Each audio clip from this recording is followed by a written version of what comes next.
Selamat datang di mata pelajaran Ilmu Pengetahuan Sosial.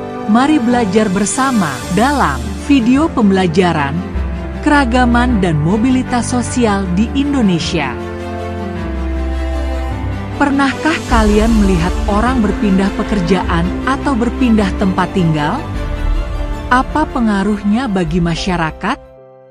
Indonesia memiliki masyarakat yang sangat beragam dari segi agama, budaya, dan pekerjaan. Selain itu, mobilitas sosial terjadi karena faktor pendidikan, pekerjaan, atau ekonomi. Memahami keragaman dan mobilitas sosial sangat penting agar kita bisa hidup berdampingan dan menghargai perbedaan. Tujuan pembelajaran ini adalah untuk memahami keragaman masyarakat Indonesia serta menjelaskan bagaimana mobilitas sosial terjadi dan dampaknya bagi kehidupan masyarakat. Mari kita mulai. Menurut kalian, faktor apa yang paling memengaruhi mobilitas sosial? Pendidikan, ekonomi, atau lingkungan? Keragaman masyarakat Indonesia tercermin dalam lebih dari 1.300 suku bangsa, dengan bahasa, budaya, dan adat istiadat yang berbeda-beda. Contohnya, kita memiliki suku Jawa, Sunda, Batak, dan Dayak. Keragaman agama juga terlihat dalam masyarakat Indonesia yang memeluk Islam, Kristen, Hindu, Buddha, dan Konghucu. Semuanya hidup berdampingan secara harmonis.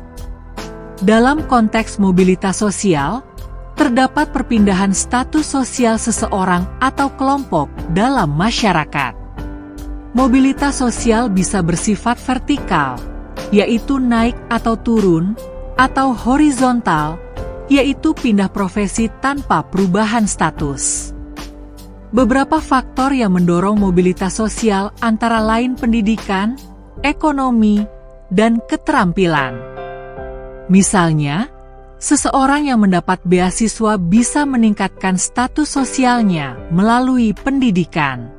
Saluran mobilitas sosial bisa berupa pendidikan, pekerjaan, atau perkawinan. Mobilitas sosial membawa dampak yang positif maupun negatif. Dampak positifnya adalah mendorong orang untuk meningkatkan diri dan berkontribusi pada masyarakat. Namun, dampak negatifnya adalah ketimpangan sosial yang bisa terjadi jika hanya sebagian orang yang mendapatkan akses mobilitas. Misalnya, kemiskinan struktural di daerah pedesaan membuat mobilitas sosial sulit dicapai. Contoh nyata mobilitas sosial adalah perpindahan kerja dari desa ke kota untuk mencari pekerjaan atau mahasiswa dari daerah yang melanjutkan pendidikan di universitas di kota besar. Kita juga bisa melihat studi kasus tentang program beasiswa yang membantu siswa dari keluarga kurang mampu untuk mendapatkan pendidikan tinggi, serta migrasi tenaga kerja dari desa ke kota atau luar negeri. Dalam perbandingan kasus, mobilitas sosial di kota lebih cepat daripada di desa karena akses terhadap pendidikan dan pekerjaan lebih baik. Sementara itu, beasiswa lebih berfokus pada pendidikan formal, sedangkan pelatihan kerja memberikan keterampilan praktis untuk langsung bekerja di industri. Untuk memperdalam pemahaman, mari kita simak kisah di Jalan Menuju Impian. Dari ladang desa yang subur, Arya membawa mimpi besar menjadi seorang dokter. Setiap hari, ia membagi waktunya antara membantu orang tuanya bertani dan belajar dengan tekun.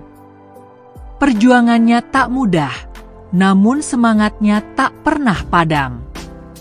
Berkat kerja keras dan beasiswa yang diraihnya, Arya berhasil merantau ke kota untuk menuntut ilmu kedokteran yang penuh tantangan. Namun, dengan tekad yang kuat dan dukungan dari keluarga, Arya berhasil meraih gelar dokter. Kisahnya menginspirasi banyak orang, membuktikan bahwa dengan kerja keras dan semangat pantang menyerah, mimpi setinggi langit pun bisa diraih. Sebagai ringkasan, keragaman masyarakat dan mobilitas sosial sangat mempengaruhi dinamika sosial di Indonesia. Untuk tantangan aksi, amati perubahan sosial di lingkungan kalian dan identifikasi apakah ada teman atau keluarga yang mengalami mobilitas sosial. Pertanyaan reflektif yang bisa kalian renungkan adalah, apa dampak positif dan negatif dari mobilitas sosial bagi masyarakat?